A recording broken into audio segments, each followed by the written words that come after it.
The end of the third blessing in Birkat Hamazon is Uvenei Yerushalayim HaKodesh B'mehera v'yameinu, and then we say Amen at the end of it. It's interesting. It's normally you don't answer Amen to your own blessing, right? This is the one time that we do is over here. Why are we doing that? I don't know if you ever wondered to yourself, why are we answering Amen to our own blessing over here? Because what we're doing is the first three blessings I mentioned the other day come from the Torah. That everything that comes afterwards is coming from the rabbis. The fourth blessing has been introduced by the rabbis as well, right? And therefore we're making a break between the Torah blessings and the rabbinical blessings, just that we should know that this is where these end and this is where this begins. The correct thing to do is when you are reciting the bracha Uvenei Yerushalayim HaKodesh, right, that you should stop at the end of the blessing and wait momentarily, just a little pause, and then say the word Amen. Some people will say Amen quietly, some people will say Amen out loud. Whatever you do, it's fine. But that's the best way to do it, to make a little break over there. After you finish the fourth blessing of benching, we then have that whole series of harachamans, right? And these are all requests that are being recited. After you finish the blessing of Al Yichasreinu, right, which is at the bottom of page 190, then you start all the harachamans. So harachaman yimlach aleinu lilam v'ed, right? That we're asking God. Harachaman is the compassionate one, right? So we're asking God He should reign over us forever. We may be blessed in heaven and on earth. He be praised throughout all the generations, honored through us forever, sustain us in honor, break the yoke of oppression. A whole series of requests. Now on Shabbos, we don't normally make requests. Now, for the majority of people, when they come to recite Birkat Hamazon, they recite the Harachamans, they say them on Shabbos as well. Some people follow the custom of the Vilna Gaon, and that is when you get to the end of Al Yichasreinu, you stop. That's it. Benching is now finished on Shabbat. There's no more, you don't say anything else afterwards, because these things are personal requests. Like I said, really, whatever you're going to do, it's going to be fine. Most people, like I said, they do recite the Harachamans. And I would imagine that, all of us here are probably most people. Right? That's the accepted thing to do. What you may find is when people recite the Harachamans out loud, is that very often people say Amen after each one. Right? I don't know if you've seen that, maybe when people are benching everyone together, everyone's singing. So if somebody says them all out one after the other, very often you hear people saying Amen to each one, and that's okay, that's fine. Right? The Mishnah Berurah actually says that it's recommended that if you hear somebody saying the Rachamans, that you do say Amen to them. Whatever you do, it's going to be fine. There's a lovely little halacha over here about benching, that when you come to bench, you should leave some food on the table. Right? So it doesn't matter to be like a piece of bread, right? A part of the challah that hasn't been finished. Right, and the idea over that is because we want to make the brachas over something. Right, if there's nothing on the table, then it's as if the brachas that we're going to bring down are going to rest on what? They can't rest on anything because there's nothing there for them to rest upon. And then you eat it? Piece of bread? No, you don't have to eat it afterwards. You can put it away. You can store it away. It doesn't have to be eaten necessarily, but it's the idea of having something that the brachas, that the blessings can rest upon. There is an interesting. Some people, Sorry, you throw it out after you. Listen, if throwing out bread is a little bit of a problem. Yeah. Right. So the real way to throw out bread is to wrap it up in a piece of plastic, and then it can be thrown. It shouldn't just be thrown into the garbage can. Why? What's wrong with that? I don't know. I don't know. Because bread is considered to be, it's got a tremendous significance inside of out of food, it's considered the most important food. Yeah. Right? Therefore, we treat it with a greater respect than we would treat other things. So you finish a meal and you've got bits of potato and chicken left on your plate, you can just scrape them straight into the bin. But pieces of bread they should not be treated like that.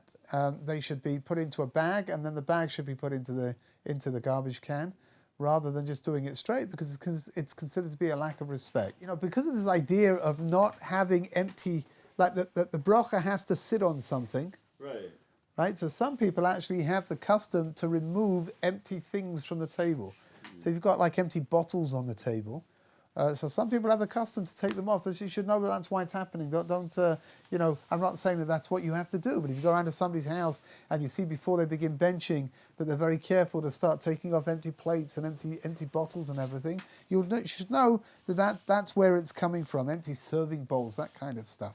Harachamanu yishlach no. It says like this: Harachamanu yishlach lanu bracha me'uba b'bayit hazeh. They should give a bracha to this house.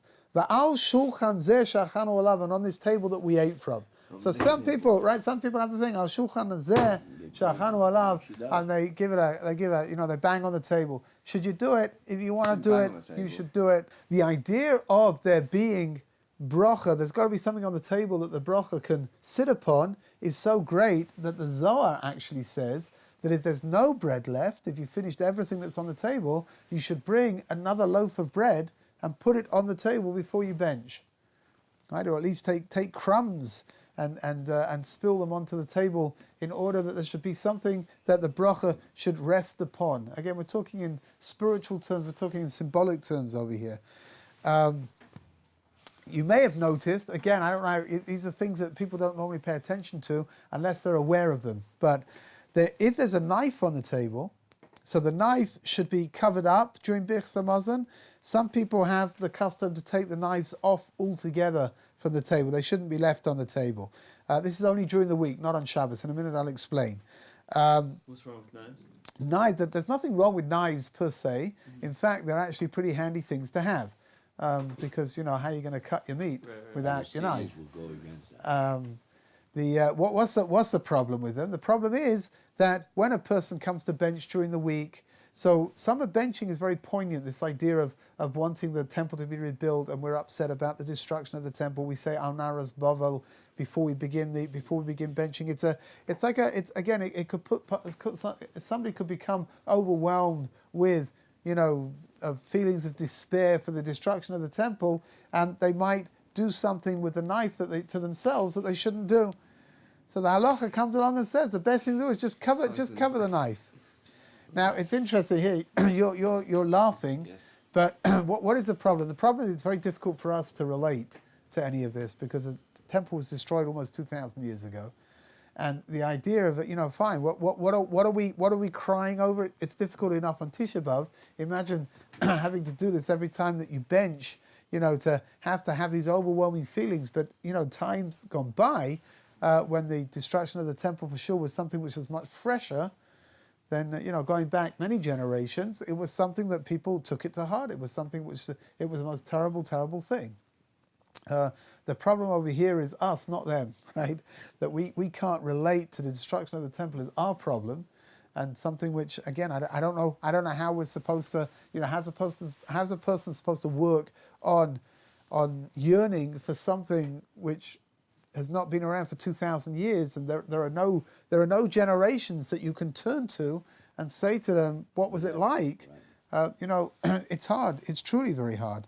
On Shabbos, it's okay to leave the knives on the table, because on Shabbos we are filled with a sense of joy. I hope you've noticed that, and it's not we're not going to run into that problem. Just one last thing over here, Mitzvah Hashem, and then we'll finish up with the Lord's Birchas Hamazon. You may find that you'll go to somebody's house and they have a custom to cover up the bread when they come to bench. Any bread that's left on the table, they'll cover it up. They'll put a napkin on top of it, whatever it is. So then maybe they'll cover it with the Shabbos, with the challah cover, whatever it is.